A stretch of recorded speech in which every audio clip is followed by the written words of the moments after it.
In the far north of China, the dramatic landscape of the Kubuqi Desert, rolling amber waves of shifting sands and wide, lonely skies.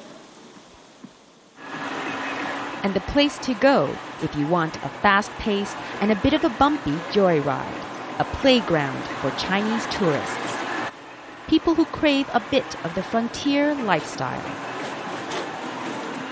These desert tourists come from across the country, part of the growing number of middle-class vacationers. But what is not so well known to most people in this country, the desert is also the setting for an environmental crisis. Almost 1/3 of China's entire land area has become desert, a usually natural process called desertification, now accelerated because of human activities. When the wind is strong up here in high places, the sands move and you have dust storms.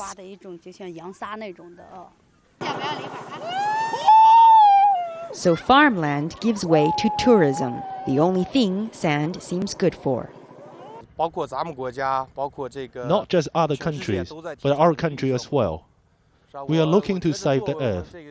I think as the younger generation, we have a responsibility to our country to deal with the problem of desertification. One square at a time, this is one strategy to fight back the sands by gridding up the desert so it can't shift and eat up any more grasslands. It started up just a few years ago, a monumental crisscrossing. But together with replanting projects, officials say they've slowed the process. Now the challenge is reversing it. It will be difficult as Inner Mongolia continues to become more populated. The region, rich in natural resources, has produced boom towns and plenty of pollution, contributing to climate change and, say some scientists, contributing to sandstorms and desertification. It's difficult for everyone here, including the remaining herdspeople. Atanso had over 80 goats and took them out grazing in the open fields.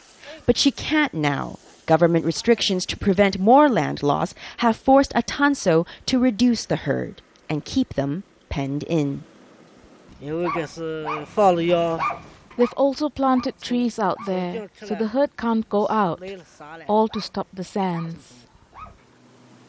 Barren and beautiful, but the desert has become a major environmental battlefield, one over which the country must win. Melissa Chan, Al Jazeera, Kubuqi Desert, China.